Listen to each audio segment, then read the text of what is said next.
एक समय की बात है। किसी राज्य में एक राजा रहा करते थे। उस राजा के 3 बेटे थे।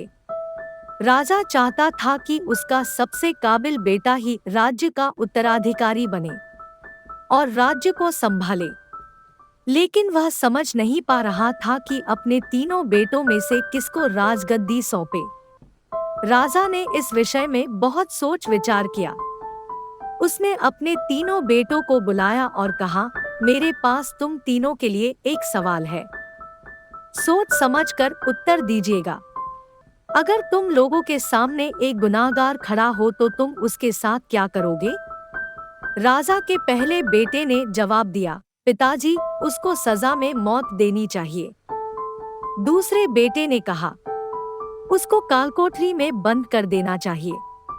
तीसरे बेटे ने जवाब दिया, पिताजी, उसको सजा देने से पहले इस बात की जांच करनी चाहिए कि अपराध उसने किया है भी कि नहीं। इस पर राजा के तीसरे बेटे ने कहानी सुनाई। एक राजा था, उसके पास बुद्धिमान तोता था। तोता ने राजा से कहा, मुझे अपने माता पिताजी से मिलने जाना है, बहुत समय हो गया मैं उनसे मिल नहीं पाया। राजा ने उसको जाने से मना कर दिया। तोता ने राजा से बहुत जिद करी, जिससे राजा ने तोता की बात मान ली और कहा, तुम अपने माता पिताजी से मिलने जाना है तो तुम जा सकते हो, लेकिन तुम 5 दिन में उनसे मिलकर वापस आ जाओगे। तुम ज्यादा रुकोगे नहीं वहाँ। तोता 5 दिनों के लिए अपने माता पिता के पास चला गया। 6वें दिन जब तोता राजा के पास लौटने को हुआ तो उसने सोचा, महाराज के लिए कुछ उपहार लेता जाऊं। तोता राजा के लिए अमृत फल लेने के लिए पर्वत की ओर चल पड़ा। तोता ने पर्वत पर पहुंचकर फल तो तोड़ लिया, लेकिन बहुत रात हो जाने के कारण वह आगे नहीं जा सका और वहीं रुक गया। उस रात जब तोता सो रहा था, तभी एक सांप आया और राजा के लिए गए अमृत फल को खाया। इस कारण उस फल में भी जहर फैल गया। लेकिन तोता सो रहा था तो उसको यह बात पता नहीं चल पाई। अगली सुबह तोता वह फल लेकर महल की ओर उड़ चला। जब वह महल पहुंचा तो सीधा राजा के पास गया और खुश होकर बोला, महाराज, मैं आपके लिए यह अमृत फल लाया हूँ, इसको खाकर आप हमेशा के लिए अमर हो जाएंगे। वहाँ खड़े एक मंत्री ने बोला, रुकिए महाराज, आप इस फल को बिना जांच किए कैसे खा सकते हैं? राजा उस मंत्री की बात से सहमत हुआ और कहा, तुरंत इस फल को एक कुत्ते को खिलाया जाए।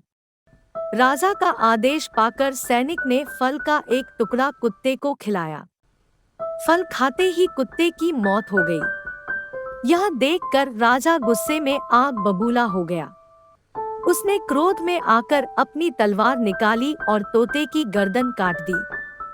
साथ ही उस फल को भी फिकवा दिया। कुछ साल बीत गए और उस स्थान पर एक पौधा निकल आया। राजा को लगा यह उसी जहरीले फल का पौधा है। उसने राज्य में सभी को आदेश दे दिया, उस पेड़ का फल कोई नहीं खाएगा। कुछ दिन के बाद एक बूढ़ा व्यक्ति उस पेड़ के नीचे आराम करने को रुका। उसे भूख लगने लगी। उसने उसी पेड़ से फल तोड़ा और खा लिया। फल खाकर वह बूढ़ा एकदम से जवान हो गया। राजा ने जब यह देखा तो वह हैरान रह गया। उसे समझ आ गया कि वह फल जहरीला नहीं था। उसने बिना सच्चाई जाने तोता को मार दिया। उसको एहसास हो गया कि उससे बहुत बड़ी गलती हो गई। इस बात से उसको बहुत पछतावा होने लगा। तीसरे राजकुमार की कहानी खत्म होते ही राजा ने उसको अपना उत्तराधिकारी बना दिया, जिससे राजमहल में जश्न मनने लगा।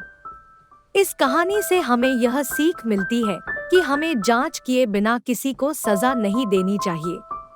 बिना सोचे समझे किया गया कार्य हमेशा गलत ही होता है। अगर आपको मेरी कहानियाँ अच्छी लगती हो तो कमेंट करके जरूर बताइएगा और मेरे YouTube चैनल को सब्सक्राइब, लाइक, शेयर करना मत भूलना।